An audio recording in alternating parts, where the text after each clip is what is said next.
This is the second time I didn't have to start this video over because I'm driving. And these people don't know how to drive.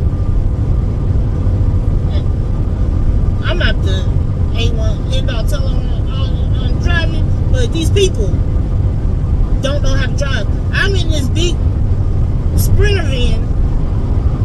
People want to get in front of me and hit their brakes. No, I see you. You're not going to get a new car out of me or my boss. You're not going to have me wreck this Mercedes Sprinter because you don't know how to drive. Because what they doing, they could have did that BS behind me and kept it moving. But they rather speed past me and then jump in front of me and hit their brakes. But then when I do it back to them, I'm wrong, right? Anyway, that's not why we talking today. That was just the intro. Yeah. So today's video is going to be about pretty much women. You ain't got to take crap that men give you just because you love that man. This story is going to be about a particular ex. I'm going to just throw his name out there, Kevin. That's his name. Anybody that know me and knew was around at the time, that was his name. You know, a couple of cousins know the situation. You know, it is what it is. We go, me and Kevin, New Year's Eve 2008 going into New Year's Day 2009. Was invited over to a cousin's house to play cards for New Year's. You know, bring the New Year in at our house. You know, okay, cool, gonna be a couple of drinks thrown around, whatever. You know, not thrown on anybody, but you know, people drinking. My cousin, her husband, my cousin, all them, you know, everybody except for me, because at the time my CDL was drinking. I'm not playing with my license. I got a working license. That's what I'm not doing today or any other day, right? So at the end of the night, about 2, 3 in the morning, we get ready to go. And my cousin's friend, which is, you know, I was cool with the girl. I could call her a friend because I still even talk to her. You know, and so all was going in the same direction to go home. I had to pass the friend house to get to where we were going. And so my cousin asked me, she's like, hey T, can you follow them home to make sure they got home? You know, make sure they get home because you have to pass their house anyway. Their property anyway. Okay, no problem. You know, gotta go that way. But, you know, I mean, I could have went a different way to get back to our apartment, but I didn't have to. You know, plus everybody gotta get home safe. Let's make sure she get home safe. Her and her girlfriend. So we get to the lady house, you know, the friend house, and we pull in the driveway, make sure they get out the car and into at least the building, inside the building, you know, because it's snow, ice. We live in Illinois, you know, it's snow and ice out there. You never know, somebody could easily fall, bust their stuff, and nobody know they out there, you know, until the next day. And by then they could be out there. And so we pull in the parking lot, and I'm going to turn around and where we can leave and Kevin at the time, he's like, hey, you think they'll let me use the bathroom? Because I got to go to the bathroom. And then in my head, I'm thinking, dude, you can't wait 5 more minutes? But okay, whatever. So I asked the friend, hey, can Kevin come in and use the bathroom? He got to use the bathroom. She's like, yeah, no problem. So we go in. After, I'm thinking this should take less than 5 minutes. 5 minutes or less, and we in and out. And I'm back on the road going. After almost 10 minutes, I felt like, Kevin, what are you doing in there? Why are you taking so long? He opened the door a little bit to make sure I was standing in the hallway by myself. He said, I got my underwear wet. I'm like, what do you mean? You know, like, what do you mean? You got your underwear wet. He said, I'm, going to do my business. I got my underwear wet. I'm like, okay, but why are they soaking wet? Because now I can see that they in his hand over the sink. He said, I was trying to rinse it off. Dude, he was drunk. He was good drunk. I'm like, like, okay, bring them out and put them. And just as I want to say, bring them out and put them, because I was going to say in your pocket. He says, can't I put them in your pocket? What the hell? What you say? Like, wait, what? I did just like that. What? Can't I put them in your pocket? You got me. Because he thought that was going to happen. Hell, no. Put them in your pocket. Well, I guess that didn't settle well in his soul. Because next thing I know, he cold-cocked me. I mean, when I say tried to knock fire out of my mouth, that's what he did. He tried his best, and he really thought he was going to body me. And when, for anybody that's out there that don't know what body me means, mean lay me out. I was supposed to hit the ground, and I didn't. I did not. Got me effed up. Now, I don't know if y'all remember back in 2008, 2009, where they had the big puffy coats that was reversible, and the hood had the fur around it, but you always bought the coat maybe one size too big where you have room in it. I had one of those coats on. I had one of those coats, right? So, and I had my hood attached to my coat because, again, we live in Illinois, it's cold outside. And, of course, I put my hood on when I go outside because I don't want my ears cold. Now, anything else can get cold, but I don't want my ears cold. Well, like I said, he didn't body me. So, when he hit me, you know the cartoon where you're like, whoop, that's what my head did, right? So, when I came back to look at him, like, turn my head back to look at him, I was seeing nothing but red. Nothing but red in my eyes. When I say red, the fiery pits of hell is what I was seeing. Because I hadn't lost my eyesight. I was about to fight. It's about to go down in this hallway. I already knew. I was already in my head click. I'm going to have to apologize for tearing up this girl's house, but that's what it's about to happen. I'm about to tear up her house real quick. Well, I commenced to tearing that tail up. That's what I did. Because what you're not going to do is put your hands on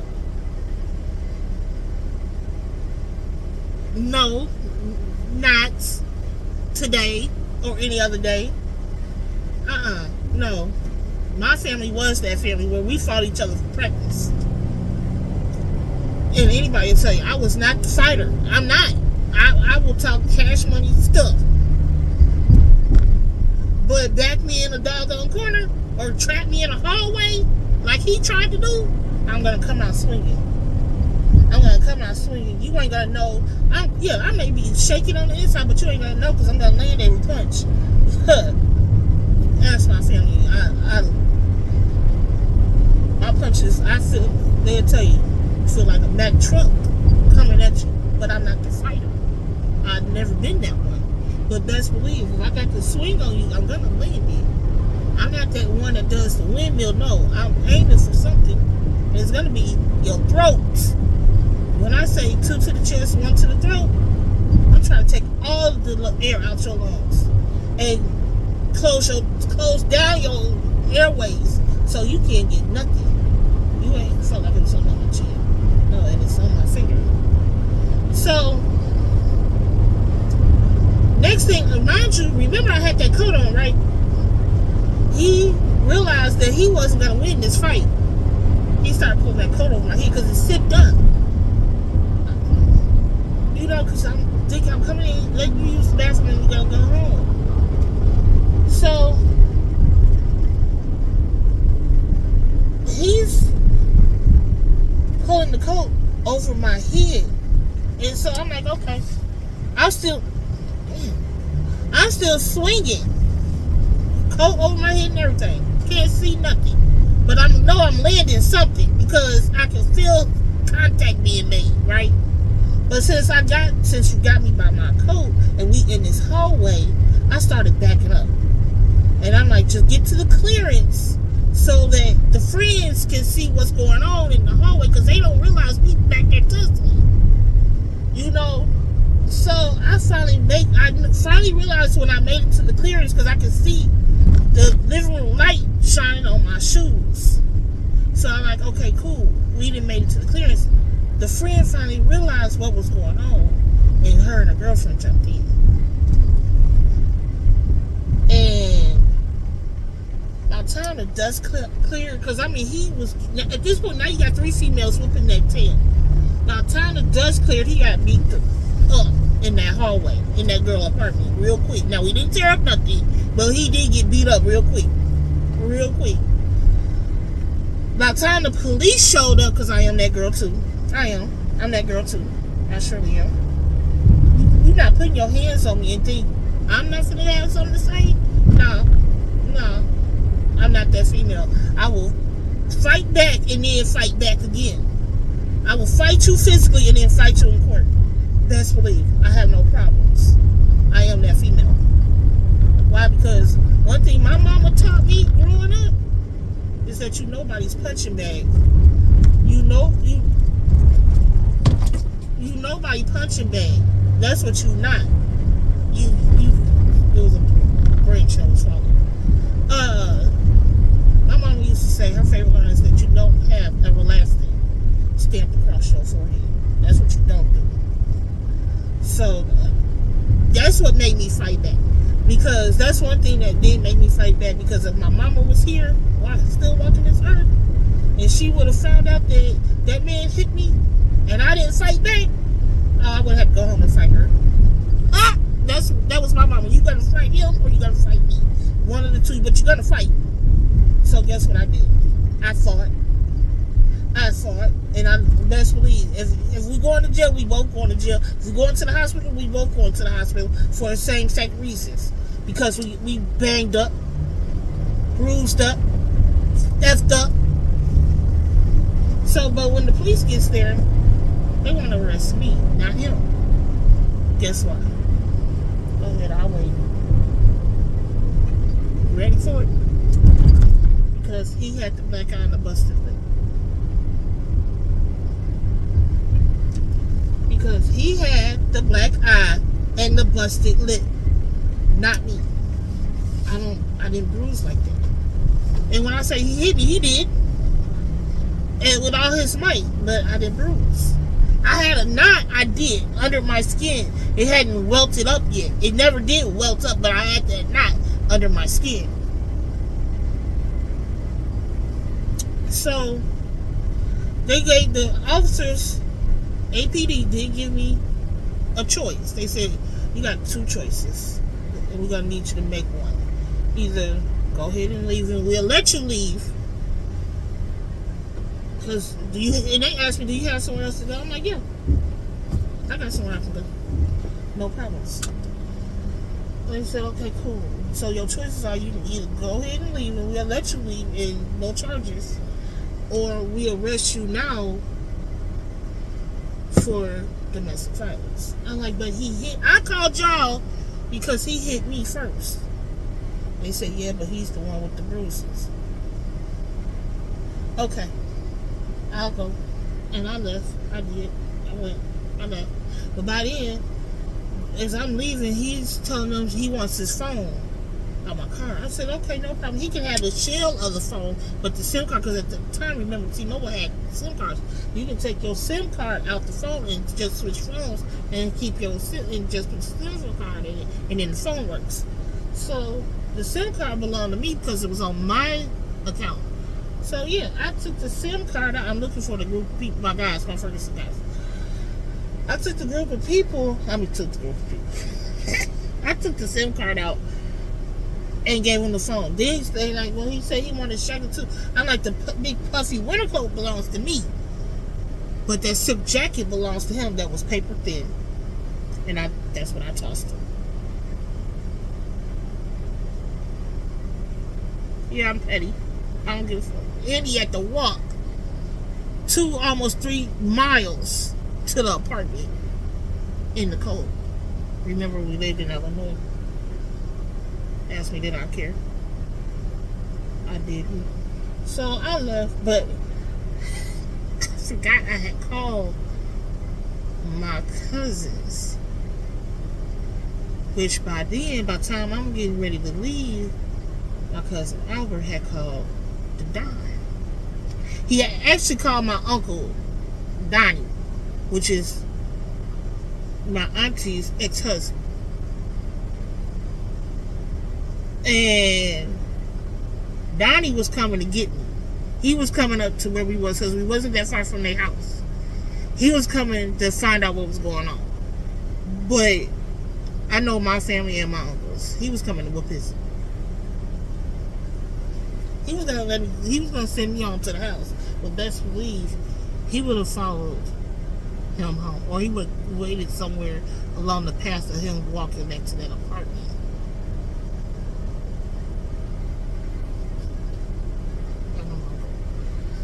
But when my uncle got off the phone, hung up the phone and sat up, and he told my auntie, I gotta go get Tyra.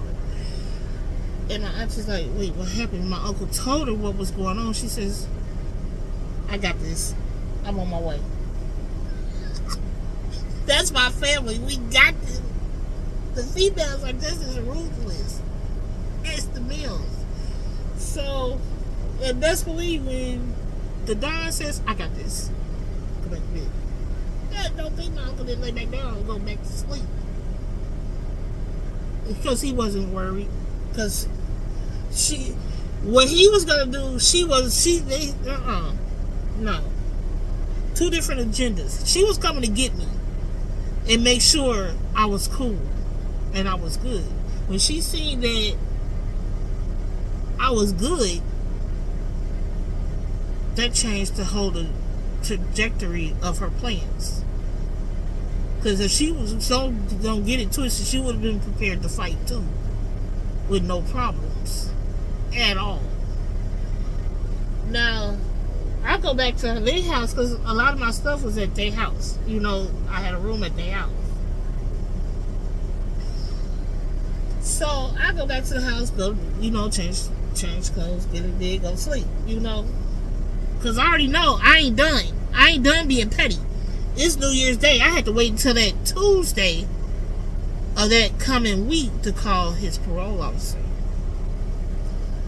But that next morning, the first of the year, 2009, about 9 hours into the new year, here comes my cousin Tiffany, the one that's getting married. His ass showed up at the house. And you know how you have sleep, but you sleep, but you not sleep. So I was in my room sleep, but I hear the doorbell, and I don't think nothing. I can hear my auntie and my uncle out there moving around in the house. And so I hear my auntie say, "Hey Tiffany, what's up? Because it's 9 o'clock in the morning. What what you doing?" And she said, "I came to get Tyra." So now I'm coming more conscious. And my auntie, she in there, she in her room. And so Tiffany come in the room. She's like, T. And I was like, wait. Because I'm asleep. I'm half asleep. But I'm trying to look at her like, wait. She's like, come on. We got to go. Where we going? Because she's like, we got to go. And that's when I looked at her. Opened both eyes and fully looked at her. And I realized she had that bat. I'm like, oh my way. Give me a minute. Let me get you. Because I'm thinking she needs something. That she need me to go handle something for her. So I get dressed and I come out and I'm like, where we going? She said, we going to get your stuff. Wait, what? We going to get your stuff. Let's go. I'm like, all right. We ain't got the hell. So I went, put my coat on, put on my snow boots, At the time, my lugs, because I know I'm finna be stuck. Just in case I stomp mud on this somebody. I need to have my boots on. I need to be prepared for this.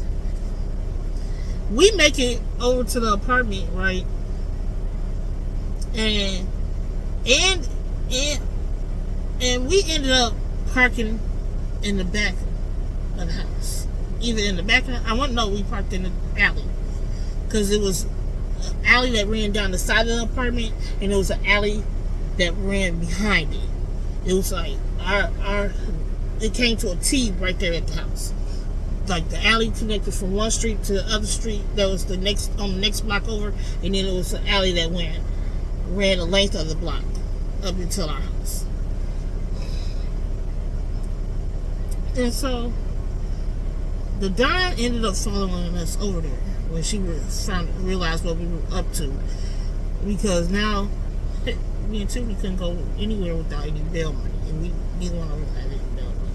So the Don was pretty much making sure we didn't go to jail, because we would have went to jail.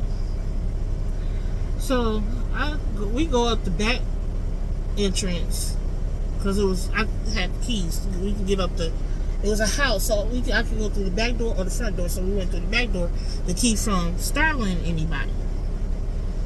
And so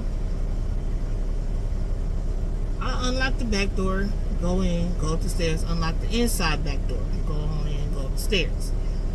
Go on up the few little stairs that's on the other side of the inside door. And so go to the kitchen, go to the living room, unlock the bedroom door. And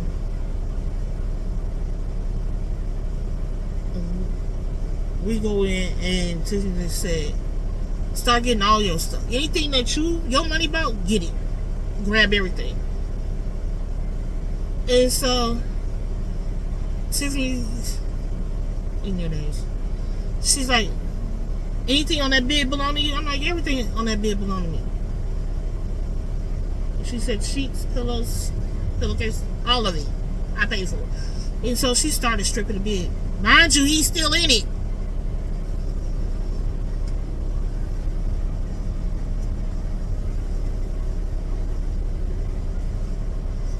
He's still in it. Because now she didn't woke him up. She didn't make it a point, because she's like, yeah, we taking everything. And we took everything we could about it that my money paid for. The only thing we could not take was the couch and the love seat, because she in her SUV. But everything else, marched right on up out that house with it, including clothes I bought that was his. And Tiffany, he's like, what y'all doing? She said she came to get her stuff. What you think? You ain't gonna be putting your hands on my cousin and think you ain't gonna have no repercussions behind it. Nah, get stuff. Girl, I laughed all the way through this, because it was hilarious that he thought that it was gonna be just smoothed over. Now, come that Tuesday, guess who I called? I called the parole officer, his parole officer. I did. You're not gonna put your hands on me and think it's not gonna be any repercussions. So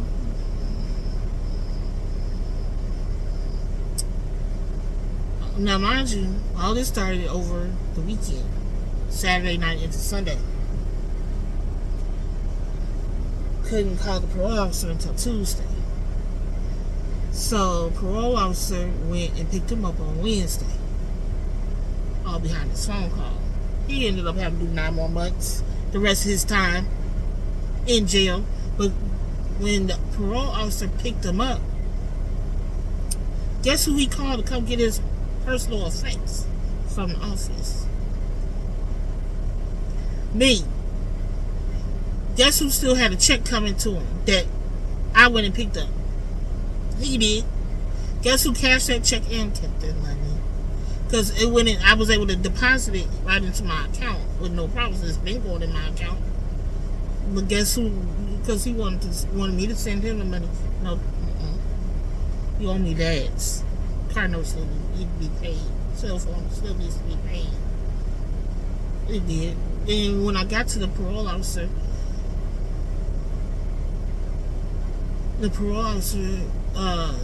was talking to me, and he's like, you sure this is what you want to do? I'm like, yeah. He's not going to put his hands on me. He says, and then that's when he finally realized that was the reason. That I was the reason he got picked up. He didn't know why he had gotten picked up. All he knew is that the parole officer came and got him. And so he's like, you had me arrested? I did. You thought it was over? No, you're dealing with petty Betty. I'm petty. Put your hands on somebody. Get some hands put on you. So, let me be the one to tell you. You don't have everlasting stamp across your forehead, man or woman. Nobody has their rights. The rights to put their hands on you at any point. Period. You that mad? Move on. Move around. Go cool off. Go have a beer. Go take a walk. Whatever you need to do. But don't put your hands on nobody else's child. Because you never know what might happen. You never know.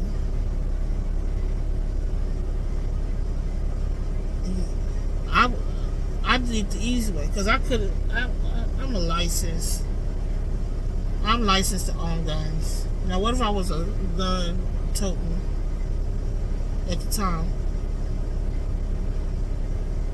And I could easily say I feared for my life. He put his hands on me. But it's not that serious either. So I'm not saying that. I'm not advocating for that. But all I know is that I'm a firm believer. Keep your hands off somebody else's child. You know, that's that. I'm a firm believer. Don't do that. Don't put your hands on somebody. You know, and you not prepared for the repercussions that come behind it. Because you never know what that person might do to you after you put your hands on them. You know, come on now. What if he had hit me and I fell and hit my head against that wall and I died? You feel me? What if you hit somebody and they fall and hit their head? It's possible and they die. Now you got a murder charge. All because they wouldn't put something that you wanted them to put in their pocket. Make it make sense. Keep your hands to yourself. People, if you're in a relationship that's toxic, get out. Find somebody to help. You know, somebody's out there to help. Call me. If I'm in the same city or state and you need somebody to come get you, I'll come get you. Take you to a safe haven. I will. I have no problems doing it. I didn't see somebody trying to get away from somebody jump out a window with me standing there, blocking the person that's trying to attack this person. And for this person to get away from this other person, they went out the window. Second story window to get away. Messed up their leg. Broke their leg badly. Trying to get away from somebody. Thank God this person, she ended up getting away from him. She did. You know, after that incident, that was it. And I was glad she got away from that person. You know, because nobody has the right to put their hands on anybody. Period. You invade my space like that, we're going to have problems. You can say what you want to me, but don't put your hands on me. But that's the story for today. Bottom line is, keep your hands to yourself or suffer consequences behind it. Let me go ahead and end this video here. I love y'all. I appreciate y'all. If nobody told you today, you are somebody. You are loved. You are appreciated. Nobody can tell you any different. Look in the mirror every day and tell yourself, I am somebody. I am pretty. I am gorgeous. I am smart. I am worthy of everything that's coming my way. With good. Learn from the bad situations and improve on the good. You know. Like, comment, share, subscribe. Please like, comment, subscribe to the channel. Let's get those numbers up. Manifesting. We're going to hit 100 followers, 100 subscribers by June. By the end of June. We're going to manifest it. So, until next time, you guys. See you later. Bye. Love you.